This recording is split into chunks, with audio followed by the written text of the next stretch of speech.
Welcome back to Cooking Canines in Chaos. We're still doing all the work and the dogs are still just hanging out hoping for a bite. Today we're making birria tacos. We tasted these at a local restaurant and they were delicious, so why not? Okay, so today we are going to make a birria roast. So this birria roast is pre-seasoned. You can buy these at Aldi. They're pretty popular. So today I'm going to take that. I'm going to add a couple of other things, and that's going to help us make that like really flavorful consommé to later dip both our tacos and like the shells before you fry them. So I'm going to get that going nice and early. Let it cook for 4 to 6 hours, 6 to 8 if you can. So for this, I'm not so concerned about the size of my onion because I'm actually going to take an immersion blender and blend this all together. So I'm going to just kind of cut this into like big pieces and add it right into my crock pot. And then I'm going to take, I would say like 4 to 5 cloves of garlic. So for those using garlic, what's the equivalent? I would say 2 to 3 teaspoons. Okay, there you go. And I'm just going to actually throw the whole thing in there because again, at the end, I'm just going to blend everything together. It's going to get nice and soft as it cooks. And my immersion blender will just blend it right up. And then I'm also going to add 2 cups of low or no sodium beef broth. The roast is very seasoned. It's pretty salty on its own. So I don't want to add salt. I just want to add like a little bit more of that beef flavor. So make sure you get low or no sodium because otherwise it's just going to be too salty. And then I'm also going to add a 10-ounce can of, this is diced tomatoes and green chilies. And I'm going to dump everything. I'm not going to drain it. I want that whole can in there because we want as much consommé as possible.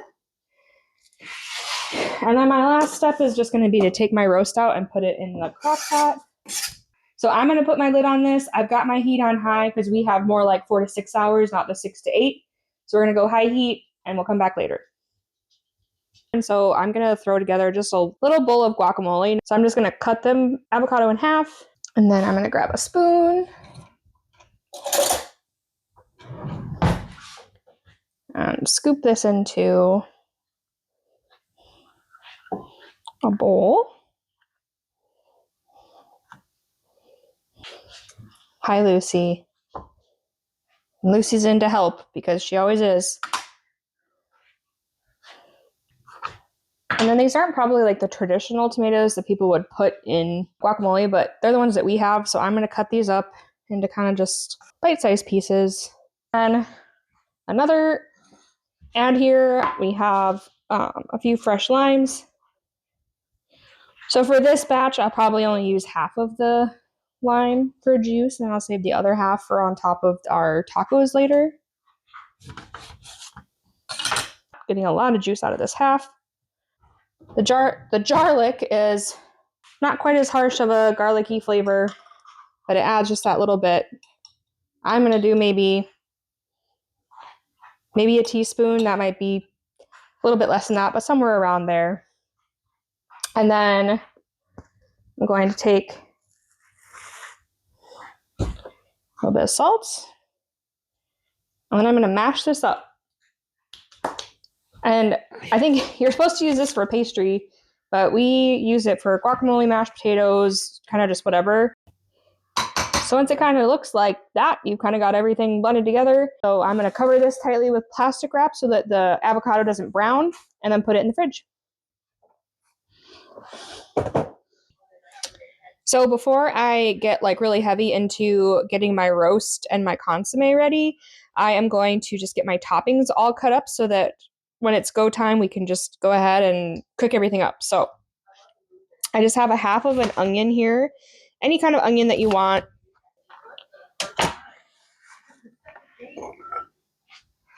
And then I have quartered my lime that I used to make the guacamole earlier. I had half of it. And then I'm just going to quarter one more.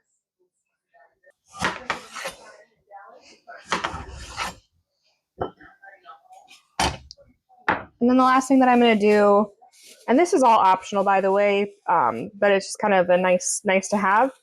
But the last thing I'll do is some cilantro. I feel like cilantro is pretty polarizing.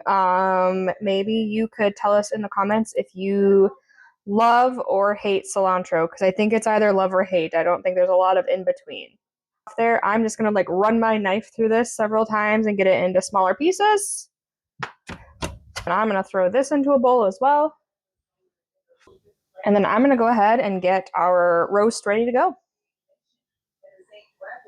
All right, so my roast is done. It's been in there for about 4.5 hours. Like I said earlier, you could do it on low for 6 to 8, but we did it on high for somewhere between 4 and 6 hours. It's gonna be pretty tender when you pull it out, so I'm gonna pull it out here. Make sure I get all the meat, just like that. And I'm gonna let that hang out on my cutting board, and then I'm gonna go ahead and get this blended together. Okay, so I have an immersion blender here. If you wanted to, you could absolutely dump this into like any kind of a blender and blend it up, but I think this is a little bit easier.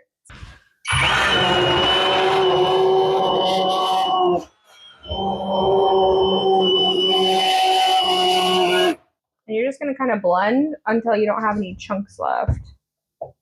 So now I've got my meat here, and it should be just kind of pull apart, but use whatever you want to shred the meat. But I just want to get this shredded up because we're going to put it into tacos. So kind of at minimum like a bite-sized piece. So as I kind of get this shredded up, I'm going to put this back in here because it can hang out in the consommé for a little bit longer.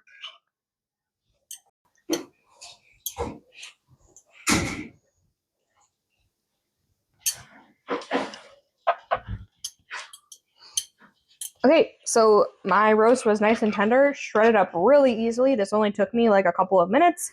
So I'm going to put all of this back in here. It's going to hang out in that consommé while I go out and get my Blackstone prepped. So I have brought outside with me meat, tortillas, some consommé to dip my tortilla shells in, and then some cheese. This is like, I don't know, the kind that you would get at the restaurant. So I have some Oaxaca cheese, but you could use whatever cheese you like. And kudos to you if you've ever heard of or seen Oaxaca cheese before. I'm going to lay down a little bit of cheese. This is to go on the outside of our tortillas and makes it a little bit crunchy.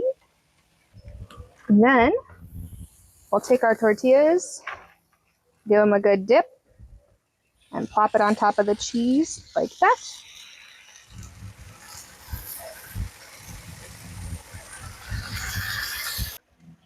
So then you're going to go ahead and you're going to get a chunk of meat, and I would lay it on one side because what you're going to do is you're going to like flip this over and kind of just create that taco. So get some meat on there.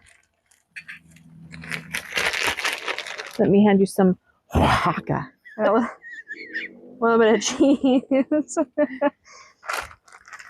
Sounds like I'm clearing my throat, but honestly, it is the name of the cheese. Okay, and so now my cheese on the outside should be getting pretty like brown. So I'm going to go ahead and I'm going to flip my shells in half. And you can see just that really nice color on the outside.